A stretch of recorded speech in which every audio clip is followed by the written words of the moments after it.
Liz of the future, I thought I would pop on here really quick and give some context for the video you're about to watch. So this is a interview that I had with ResumeRX. Amanda is her real name, and she is my go-to like resume job finding human. I'm not good at that. She's wonderful at it. So this is basically like we did an interview together and we kind of shared our own experiences looking for jobs, what we've learned, what we wish we would have known. The primary target is like NP stuff, but there's like a little bit of nursing things dabbled throughout. So kind of treat it like a podcast. You can just kind of set your phone down and listen to it because there's no like cool video audio thing there. There's cool audio, no cool video. So you can just kind of watch it that way. And it's just to sort of share that experience and answer some of your questions we pulled off of Instagram.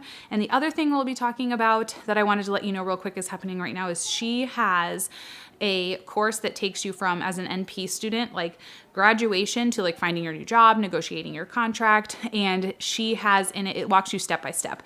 I took it a little bit over a year ago and I'm going to rewatch it for finding my job then since I need one now. And it basically just takes you through into like step by step. This is everything you need to do. Here's all the templates for your resume, for your cover letter. Here's how to write those. Here is what you need to look for in a job and how to negotiate your contract and the questions to ask in interviews and red flags and how to find jobs when they aren't posted online and like make your own positions and try to find like, it gives you like advice on how to find a job in a very competitive job market. So and then what to do once you get one. You know what I mean? Like it's just kind of the whole package. And right now, so the course is always open. I will leave a link to it down below. Right now, she is doing a pop-up podcast. So if you listen to the podcast, there's a discount code for, oh, sorry, I'm holding you and so you're wobbly. Because my arm strength doesn't exist.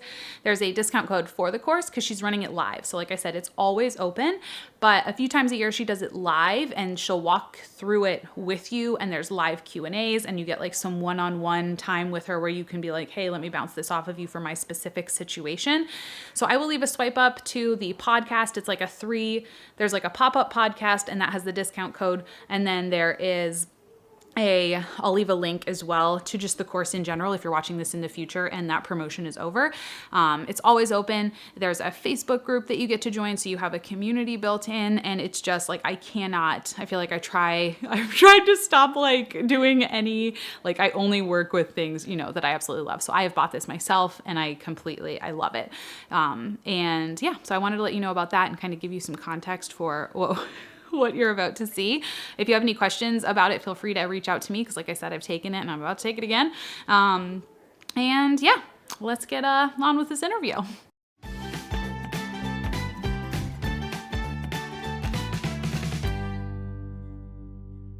Never know how to work these things and then I do so rarely. Oh, it worked. Perfect. Hello. I was just saying, I was like, I never do these. And by the time I get around to doing one, it's like the whole system has changed. And I'm like, oh. I decided that we should rename this like a curly hair tutorial chat.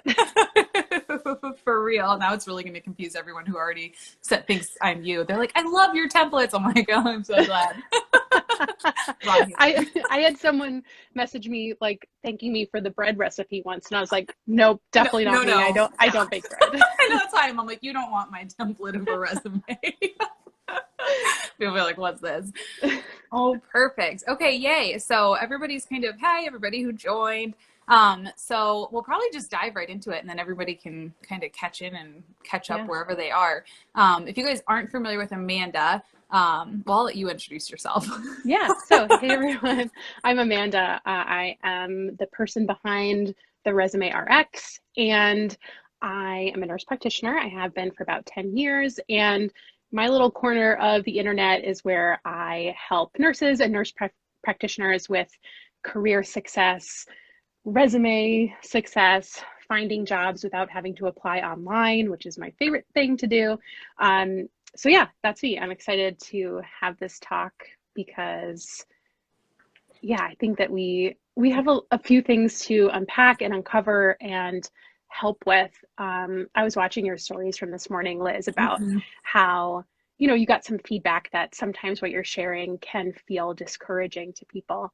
And I think that it's really important to show the reality of what some people go through. Like, I think that authenticity is so important because we need to validate each other's experiences, but at the same time, also show people how they can make situations better or how they Mhm. can prevent ending up in situations that leave them dissatisfied. And I think that's kind of what we at least want to kick off Yeah. by, shining a light on Yeah, for today, sure. because we want people to know that, like, if you're in a job that you hate, you're not alone.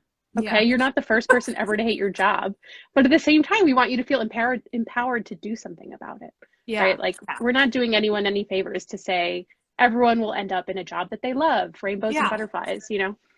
But also like So some light at the end of the tunnel, because pretty much what led up to this was everyone was like, what do we like? So it sounds like everyone's miserable. So like, now what? And I was like, I don't know. I kind of talked to Amanda and she's like, well, I could probably, I'm like, yes, you could help with that. Like, that's not my area. My area is just being grumpy and complaining about it. So, and as you, well, I think everybody knows, like, I'm going to be looking for a new job too. So I think this is just like perfect timing because I'm right in that market of like looking for something now, knowing, with almost 3 years of like what I definitely will look out for in the future and just kind of all of that. yeah, for sure. I think, no one, I know one person who was a classmate of mine, an NP 10 years ago, who is still in the same job. Oh my Okay. Like, it gosh. is very rare. Yeah. I mean, as either a nurse or an NP, to Yeah. spend your entire career in one job. And it's for Yeah. all different reasons. You could be unhappy, you could be relocating, you could be advancing. These are, Mm-hmm. usually all really good reasons to find new jobs, but you have to know how to approach Yeah. that process, especially if you're leaving something you don't like, right? Because Mm-hmm. if you're finding a new job because you don't like your current one, don't you want to know how to do it so that you don't repeat, Mm-hmm. any of the things that you could possibly have control Yeah. over? Yeah. Some of the things we Sure. can't, right? Like, Yeah. sometimes we just end up in something that was way not what we expected, but Yeah. And there I are think some things that we can control. Yeah, and I think maximizing, like, I feel like my job has a lot of like positives, and so that's helped to see, like what I want in another one, and like you said, like control the good, so that when a pandemic happens and everyone's mean to you, like, I mean, you can't fix that. There's going to be no, you know what I mean? Like, that's just what it is. But if I was also in a job where I had a super strict, like, you have to see someone every 12 or 15 minutes, like, excellent. All of that on top of it, that would just make it so much more miserable. So, Right. I think trying Right. to And those set are the things yourself you up can for find out exactly in like advance. Like, you have to vet the opportunity, and we can yeah, kind of talk about that a little bit more. Like, if you're looking for a job, how do you make sure that you don't how do you make sure that you're like checking those things so that you don't end up in something that you don't want or yeah, that you don't like? yeah. I think especially as a new grad, that's hard too because all of what I've learned, like, because I didn't know you existed. I don't know if did you exist 3 years ago? I mean, you existed, but Two and when a did you? half, yeah. Yeah, like I just had no idea what to even ask. You know what I mean? Or like I was just kind of like, oh, you want to give me a job? Like, perfect, Right. hooray! And that's another thing too, like, when we hear this message of markets being oversaturated or Mm-hmm. competitive, sometimes regardless of what profession you're in, you feel like, oh, I should be lucky to have any job at all. Mm-hmm. So I'm Yeah. going to take the very first thing that I'm offered. And certainly there are circumstances where that may need to be the case, right? Like, if you're in jeopardy of not being able to stay in your home or feed Yeah. yourself and your Mm-hmm. family, like, there are those moments of more desperation where you need to make income, and you may kind of lower your standards a bit. But if you have that little bit of wiggle room or privilege to Yeah. be able to say, okay, I can take 3 months to either stay in the job that I'm in Mm-hmm. and keep the income going, Yeah. so that I can find really the right next opportunity for me. Like, that's the best case scenario, Yeah. in my opinion. Yeah. And I know you have a lot of stuff on like how to do that, which I think would be really like is really helpful for people. Like, because I've done all of like Amanda's courses and stuff, and that is very helpful to give you like actual steps. You know what I mean? To like, oh, Yeah. this is how I do Yeah, this. for sure. I definitely recommend, like, having a strategy, and the strategy shouldn't be Mm-hmm. spending an hour on indeed.com every day, Yeah. scrolling, clicking, and applying. Like, Yeah. that's not going to necessarily show you a more targeted view of what's right for you. You kind of have to work backwards a little bit. And, shameless plug, I do have an audio training coming up next week that starts on Tuesday.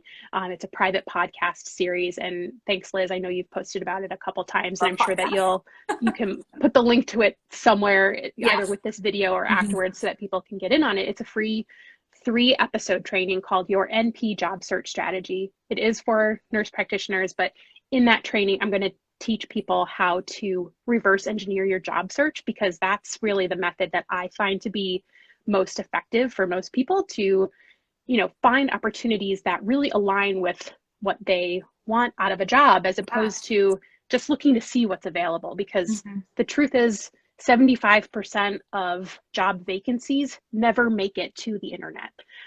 So if that's your only strategy, then you're missing out on a lot of potential opportunities. Yeah. So, and I love that it's a podcast. I'm going to link it. I'll have a link in my, what's that called in your profile? The link tree thing. I'll have it in there. If you guys want to check out the podcast, I'm definitely going to be listening to it, because I think that's how I'm going to approach finding my new job, is creating one that they just don't know they need yet. Yeah, absolutely. I mean, especially in like post, or I guess mid-pandemic life, places that have had a reduction in force, because real talk, many NPs got laid off in 2020 because of low census and things. So as those practices start to open up, if the people they laid off found other jobs already, then that means they're going to have a staffing problem. So, taking that proactive approach of finding a clinic that seems like a good fit, and then like calling them up or sending them a proposal and saying, hey, you need me, and here's why, here's how I can help. Like, that can actually be a really effective way of doing things. Yeah, that's my plan. We'll see how it goes. I like your plan. I'm just going to stop by and be like, hello. I'm going to interview you for a job that you haven't posted for me. Right. Let's go. I'll be like, who is this crazy person? So Liz, I have a question for you. What have you learned in your current position that you don't want in a future position? Do you have any of those lessons yet? I think I would want more of I'm going to go in with a much more clear cut. So right now I share a panel with the provider that I work with. And so what sharing a panel just means is there's no one that sees me and only me. It's kind of like we both see all the same people.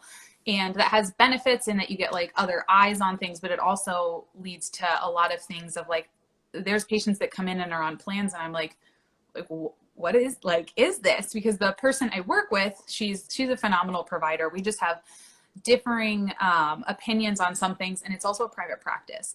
And so that's another thing I'm really trying to think of is, do I want to go into private practice again? Because something that happens in private practice is you want the people to come back. Like, it's not, a certain type of people will tend to go to a private practice where they might hear yes more often than if you were going to an academic medical center who's kind of just like, nope, like this is what we do. And if you don't like it, goodbye. And so on things like antibiotics, so that's definitely a conversation I would have, would be if we're sharing, I have my own panel, which is highly unlikely given how infrequently I would like to work, just so I can continue to YouTube and like be around when my kids are really little. But like, if we're sharing a panel, what are your stances on antibiotic use? Are you just giving it out to everybody because you want them to come back and that's what they want? What are we looking at in terms of controlled substances? Am I allowed to say no? If they're coming for a refill, like I have a lot of patients who will come and I see them for a regular med check, like just checking in on chronic conditions. And they're like, oh yeah, I also need a refill on my Xanax. I don't really want to give you you know what I mean? Like what if they're taking it just for anxiety? Like they take it twice a day. And I'm like, I don't really know if I want that on my license. So when you look up my name, it comes up of that. So that's probably a big one, would just be, where are you in terms of, that, like, am I allowed to say no? How are we going to share that responsibility? Or are you covering me, like so much that I can, can I write it? Am I writing it under your name? And then you just have to sign it. You know what I mean? Like figuring that out. As well as, I think I would be more, right now we don't have, like little things. We don't have time limits for, it's not like a physical gets half an hour and a med check gets 30 minutes. They schedule every 15 minutes. And if we run late, we run late, which just drives me crazy. Yeah. I'm like, no, That would drive me nuts too. like, I want that built in. And our MAs, just like, it's a lot of little stuff. Our MAs don't do any intake. So they just do vitals and they room them. Which puts a ton of pressure on you to then review the meds, review the allergies. Has anything happened? Like, what are you actually here for? But I think big picture things I would avoid would be that, like, what are we doing in terms of if we're sharing patients, what's the overall practice like vibe? You know what I mean? I got really lucky. I feel like that I stumbled into a very like relaxed, like patient focused. The person I work with went into private practice so that she could spend more time with patients because she saw that as a huge problem in the academic medical center she started at. But I just got lucky. Like that, I feel like would be something I would definitely look for again, would be like treating people like humans and not, like, let's just like get in and out of here as fast for as we sure. can. And I think that's the big, some place with, I don't know if how feasible it is in small practice, but like looking for somewhere with support. So since it's such a small office, we don't have up to date. We don't have a phlebotomist. We don't have any of those things. There's no, my background was only working in huge medical centers. So I was like, of course, everyone has a social worker and like all these things. I'm like, oh yeah, just go over to the lab. So figuring out how to, it would be great. Like I would love to work somewhere with like a lab and you're just like, go right over there. And, like we have a nurse who can answer your questions over the phone. We don't have a nurse in our office. So if they have a question, and it's highly unlikely that the MA will be able to answer it because it's a clinical decision question. We're doing all of that. You have to review all the labs. So just a lot of little things of what are the resources of your office that it didn't even occur to me, like in the beginning to even ask. Yeah, that'll be good. You'll have a good list of questions and hopefully you can get a shadow experience too. Like that's one of my top recommendations for everyone is try to get a shadow shift, like 4 hours, a shadow session so that you can pick up on that vibe and see, okay, is it like treat them and street them, turn over really fast, or, what is the context and the care that the providers take of their patients, and that can really show a lot. Yeah, so, for sure. It's exciting. What, I don't know, do you have any that you would definitely avoid? I know your experience was way more like ER.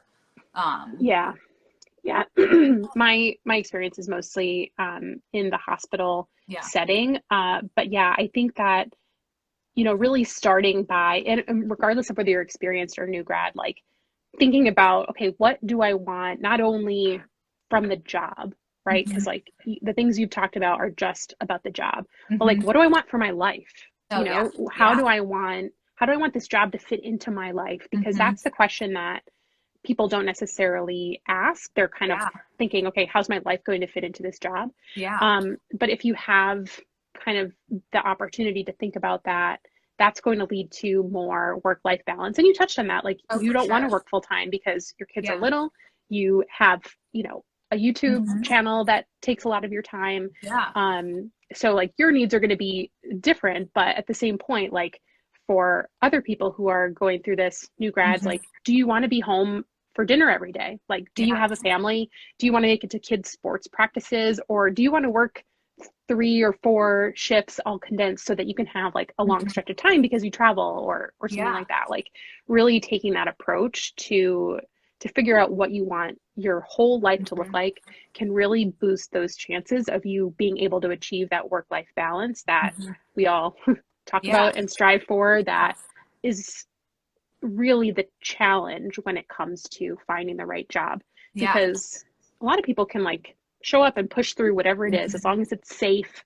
But if it's not supporting the entire life and lifestyle that you want for yourself, then that's really going to bring your satisfaction like down the toilet. Sure. Yeah, for sure. And I've definitely found that like I am so much more willing to take, like, are you going to be flexible? Like, do I get a decent amount of time off?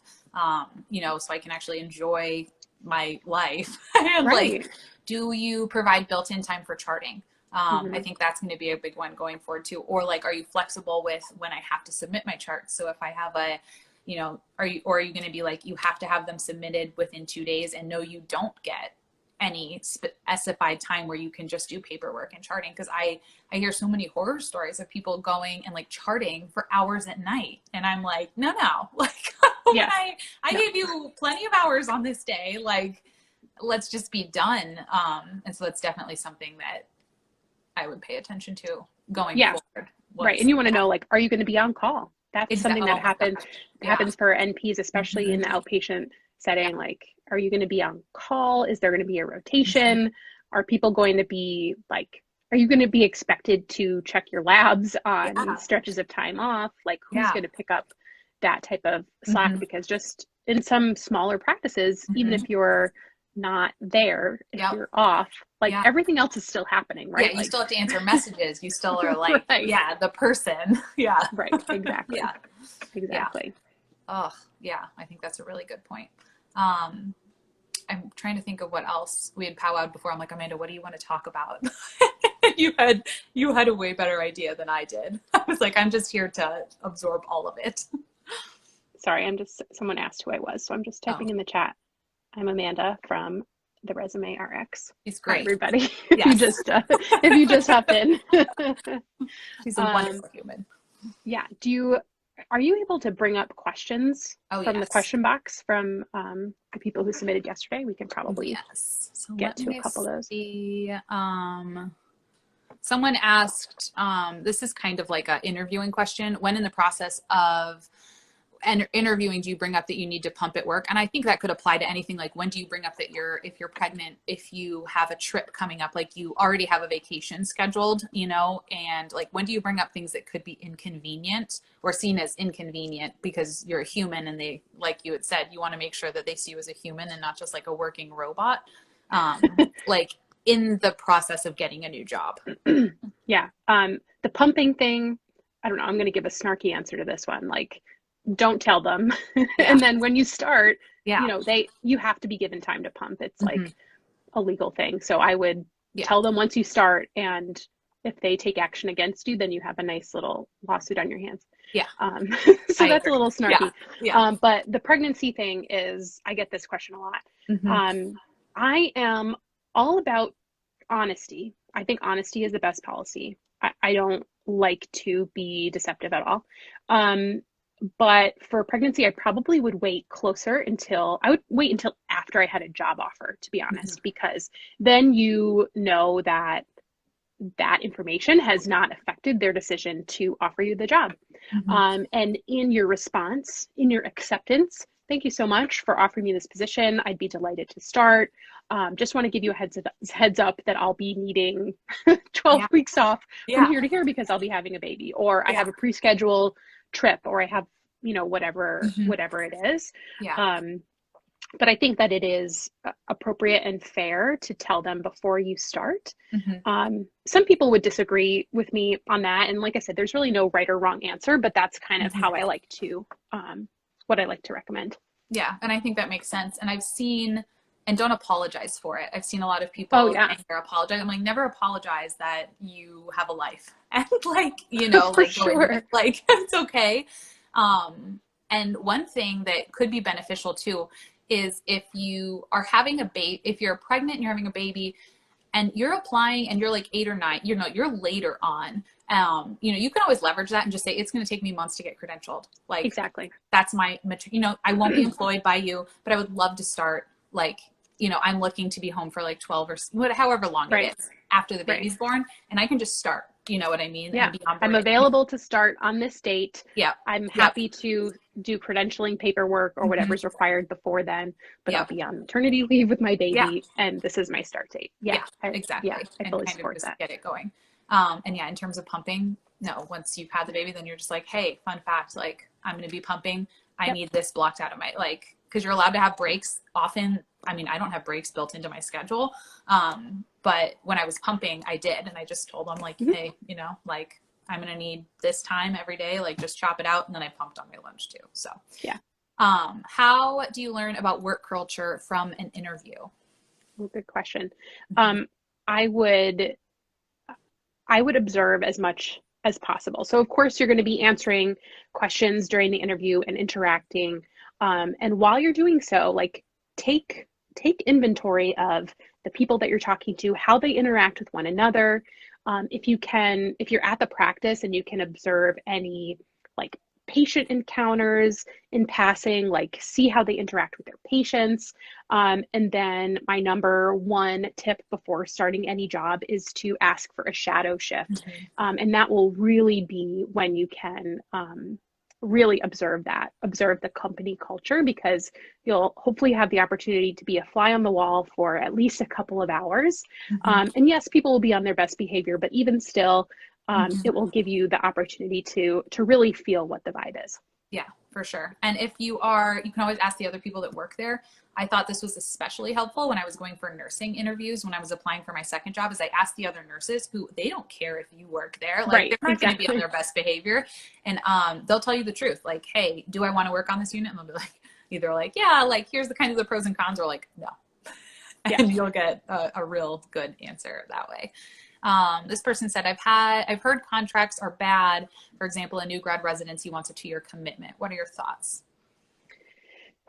It really depends. It depends on nursing versus NP, I think. I know that a lot of new grad nurse residencies will ask for that commitment. Sometimes they'll have things in writing, like you may have to pay back a sign-on bonus, that type of thing. I think that it's like professionally appropriate to give a job a couple years, especially if you're going through a residency program. So yeah, it really depends on what the contract is. In the NP world, contracts are standard. But that said, a contract can be standard, but in many states, you're still an employee at will, meaning that the contract can be terminated by either party for any reason with 30-day notice. So just because you sign a contract doesn't mean that you are obligated to work for a particular time. So in every contract, you want to look at the term and termination clause, which defines how long the contract is and how it can be terminated or canceled. Is there an actual commitment with repercussions if you break it, or can it be canceled for any reason, in which case you would just resign like you would in any other job. Yeah, I don't know a whole lot about that. I had a contract when on my first nursing job. It was for, I think, like a year and a half. And in reality, like by the time you're trained as a new nurse, you know what I mean? Like, I don't know of too many new like nursing jobs, at least in my experience, that didn't have some kind of like a commitment attached to it, just because it takes, when you're a new grad nurse, I mean, there's just like a big learning curve associated with which it. is all the more reason to make sure you're doing that work ahead of accepting the job, to make sure that you feel like it's a good place for you. And there was a question that came in the comments about whether you should ask for a shadow shift before getting an offer or during the interview. I usually wait until after like a second interview, when things really are far ahead and there's talk of an offer, or right after you get the offer, and say, I'd love to consider this offer as part of my consideration. Can we arrange for a shadowing shift or an observation period?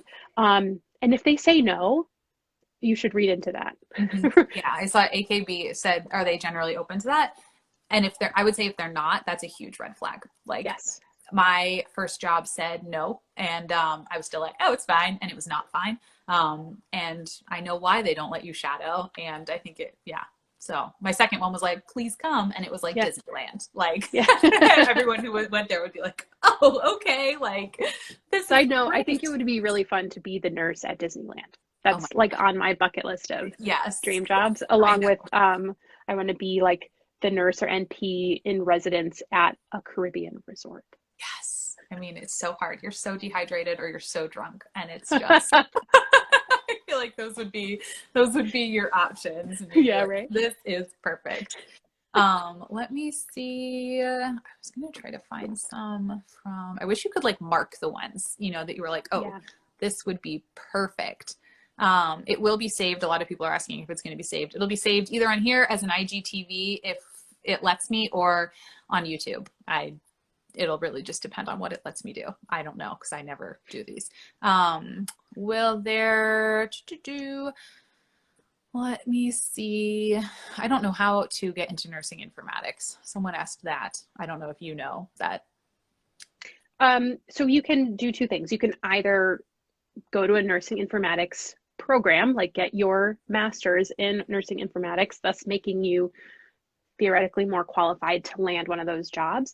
But I think the best thing to do is to try to get to know the informatics person at your facility, or someone within that department. And best case scenario would be to like get a job where you already are that includes some informatics stuff, whether it's part of your job description, or sometimes they have volunteers, like you could be a super user or something like that, and kind of get chummy with the people who work at the hospital informatics team. That would give you a little bit of experience and also networking. Or you can just go the route of paying to get your degree and leveraging that afterwards.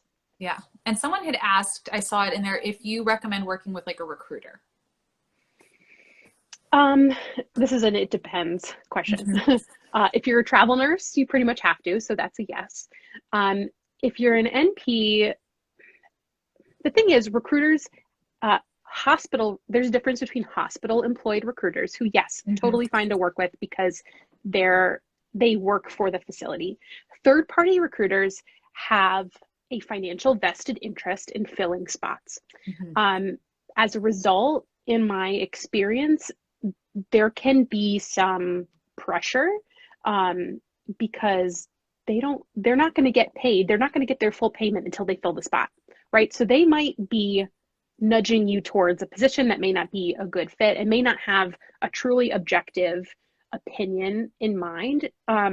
I think that in some instances it's fine, some instances it's necessary, but I just encourage everyone to like make sure you understand where that recruiter is coming from in terms of their motivations. And beware that usually it's kind of like a real estate agent where they only want you working with them, right? Because there's competition among the recruiters for filling the spots. Yeah, for sure. I've never worked with, I've never worked with like an individual recruiter, but I did apply. Initially, I reached out to recruiters as a nurse when I was looking for like just most big health systems will have like a recruitment team, and you can just like reach out to them and say, hey, like, here's kind of who I am, what I am. Like, if you want to send this on, you can. And then let me see. Someone was asking, in the chat, they said, Maddie said, I've been seeing a lot of NPs mention being severely under offered pay wise. How do you negotiate pay or find an appropriate pay scale? Yeah, so this depends on where you are in the country. I think it's important to make sure you know you've done your research in terms of what the fair market value is for someone in your area, in your specialty, and with your experience. Keeping in mind that even if you have 20 years of RN experience, in the NP world, generally, you're going to start at the bottom of the NP pay scale. So if I have 2 years of RN experience and you have 20, and we're both applying for the same new grad NP job, chances are we're going to get the same offer. And that can be uncomfortable, especially if you've climbed the pay scale as a nurse. Sometimes you might get an NP offer that's less than what you were making as a nurse. And that's just the reality of what the pay scales look like for NPs. Lots of different opinions about that. Is that how it should be? Maybe not, but that's how it is, because NP positions we are revenue generating providers, meaning that our revenue, our salaries are really directly related to how much money we make for a practice or for an organization, because we see a patient and then the insurance is billed. And then that's how much the business makes for that patient visit. So keep that in mind with how things are structured. It's totally different than how they formulate RN salaries. So, are you able to negotiate as a new grad NP? Absolutely. I say definitely give it a shot. Keep in mind that salary isn't the only thing to negotiate. You might get farther asking for more time off or admin time or a sign-on bonus or something like that. But as you gain more NP experience, then you end up having more things to leverage. And as you're able to say, oh, I can see X number of patients an hour, these are my satisfaction scores, as you have that objective data, that means something to a practice and to an Yeah. organization, it becomes a lot easier than if you don't have that information as a new Mhm. grad, basically. Yeah. And I think one thing I didn't do when I started was ask for a periodic review like every 6 or 12 months.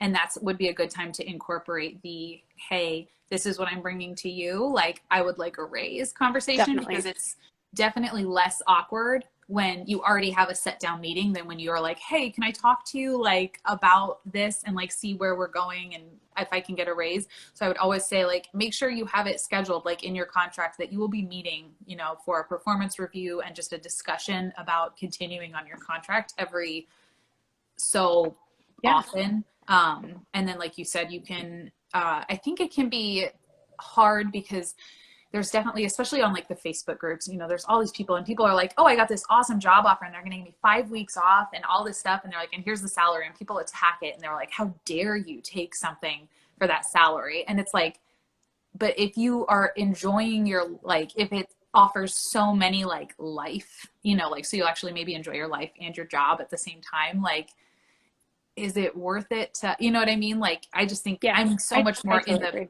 pocket of negotiating time, which is what I did. I asked for more money and she said no, but you can have as many days off as you really want. You just won't get Right. paid for them. And I was like, okay. And what about other things like, so retirement? Yeah. Okay. Like, I know it's not sexy to talk about retirement, but Yeah. like when I was negotiating my last job, I had two offers. One was from an academic medical center, and one was from a private hospital. And the salaries were $10,000 a year difference. So nothing to Mhm. really like sneeze at. Like Yeah. it was substantial. The academic medical center was going to give me 10% of my annual salary into a retirement account every year Oh my without me having gosh. to put a single Yeah. dollar in. Like it wasn't a match. It was like, here's $10,000 a year Yeah. into a retirement account. Like that's huge. Yeah. And it's not sexy to think about that, especially Yeah. if you're in your Uh-huh. 20s, Yeah. or in your early 30s. I mean, I guess I'm in my mid 30s now, but anyway, like I I don't want to work forever. Some people do, in which case maybe retirement money doesn't matter to you, but like Yeah. I want to be retired in my 50s. Yeah. That's my plan, Yeah. and that requires a lot of money. Yeah. So that's more valuable to me. Hmm. And when you're calculating out the bottom line, that's still an extra 10K a year in your pocket. It's just a little bit Yeah. delayed, right? So Yeah. like you need to figure out what the best thing is for you. I will never be the type of person to say no NP should take a job less than Hmm. X, because there's just too many variables. And I Yeah. hate those Facebook groups where they're like, Oh my "You're gosh. doing a disservice to our profession by accepting this Oh, offer," because we can't make those decisions for you. You yeah. have the right and the Yeah. power to decide what is right for you. Yeah. Um, so Yeah. sorry, I They get have some a benefit, little but heated mostly about that. those are filled with really angry, grumpy people. And I'm like, oh my Yeah, gosh. I know. I Someone know. asked the best place to find the information about, like, where do they actually go? Do you know of where you would go to find out what the average salary would be?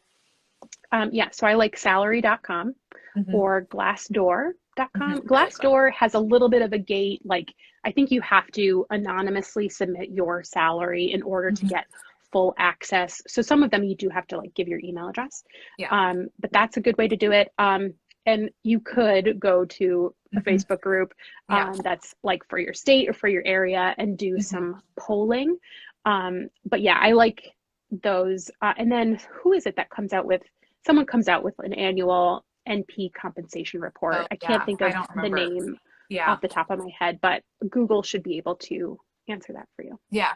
And if you live by, if you're looking in the area of like an academic medical center, they, as long as they're state, they get money from the state. So really any, I guess, hospital that's like state funded, they have to by law release their records of what their salaries are. So you Yeah. can just Google the center, and then say like nurse practitioner, and it will show you every single person that works there and what they make. So Yeah. that You can can kind of, also look at job postings. yeah. Some job postings will disclose that. Mhm. And like that's something that Indeed and LinkedIn are really good for when you're looking through the jobs. Like you can sort by salary level and see, Mhm. okay, what is this salary amount and what is the required experience? So it can require a little sleuthing, but it's good information to have because that's what you're going to take. And as your research, when you have the conversation of, I've researched, new grad NP salaries in our area, and you're going to show your findings. Yeah, for sure. And if it's if it's a huge number, I've often found that those are not jobs that you want. Like the ones where you're like, wow, that's a ton of money. Like there's a really good reason. If it sounds too good to be true, it probably is. Then it probably is. All right. Was there any other questions or topics that you remember that stood out to you that you wanted to cover before we kind of wrap up? No, I think that's it. I will say, you have a discount code for my resume templates and also my resume makeover course. So if that's something that anybody needs, you can go to the resumerx.com/shop, and Nurse Liz is your code, right? Just I'll type it in. Just Nurse Liz is your code that gets you 20% off. And then again, and those live in my bio too. Oh, perfect. Those are in your bio. It's like the third thing. It's like pretty resumes or something. Awesome. Awesome. And then you're also going to add the link to the training that I'm doing next week. That's a private podcast, totally free. So you'll actually get to load it in your podcast app, which I am just obsessed with. I think that's really neat. It's a 3-day training series called Your NP Job Search Strategy. And I'll be teaching how to reverse engineer your job search. Yeah. And I'm so excited because it's going to tell me how to go in and demand food, ask people to give me a job that they don't know that they need someone to offer me. But thanks for coming and hanging out with us today. Yeah, my pleasure. This is giving some hope to everybody after I've been like, no, I think that it's good to be authentic, but also empower people to feel encouraged. And like, you can make the decision to make things better and take control of what you can control. Like, we can only sit and wallow in our situation for so long before kind of saying, all right, well, what can I actually do, either action wise or thought wise? How can I change my thoughts, or how can I change my actions to improve my situation? And everyone has that power and control. And I think sometimes we just need to remind people of that. Yeah, for sure. And if you guys need any other information about like resume stuff or like just jobs, anything like that, go over to Amanda's page, because she has like, that's all she does. And I don't do any of that at all. Joe's actually using your templates for his resume. I'm so glad. I was like, oh, you could do the template that I have. And he was kind of like, yeah. And then I found him like a little while ago and he was on there. I was like, oh. See, fully customizable for the whole family. He works in computers, so I love it. Just change a couple headings around. Curry, it'll be saved. Okay, well, thank you so much for coming and hanging out, and I appreciate you. Yes, have a good weekend. Yeah, you too. Bye. Bye, guys. All right, let me see if I can figure out how to end this. Thanks for coming, guys. I'm gonna eventually figure it out here. Like, how do I stop? I appreciate you. Oh, you wouldn't even believe. I tried to set this up I got like a new tripod and a new light, and I was trying to set it up, and it was, oh, it's amazing. Joe and I haven't gotten divorced with my attempt to like do technology, and I always wait until the very end. Like, it was like, so I knew this is at 1 p.m. It was like 12:50. I was like, hey, I think I need to like set up for this. Both kids are just like running around in diapers covered in food. Holly has to go to the bathroom. She always has to poop whenever I need to do something. Like, and I have to bust out all my new equipment I have never used and don't know how, and I'm going to insist on doing it by myself. Oh, thank goodness for patience. Okay. Well, thanks for hanging out, everybody. I will post this on some kind of platform somewhere, and it'll save here live for 24 hours. Check the link in my bio on Instagram at the very top. Will have like links to Amanda's resumes. And I'm going to put one in for the podcast so that you guys can listen to it absolutely wherever, which is just my favorite. I feel like she made it personally for me. So I was like, can we just add something where you can like listen to it, on the go? Cause that's how I live my life. And she made this, and I was like, obviously it's for me. Not really, but I'm going to go with that. And then if you're on YouTube, if this ever ends up on YouTube, it'll all be down in the description below. The 20% off goes for all templates, and you get like a whole template bundle. They're beautiful, whether you need a nursing or an NP one, or you work in, what does Joe do? DevOps, whatever that means. Apparently it works for that too. All right, guys, have a lovely afternoon. I'll talk to you.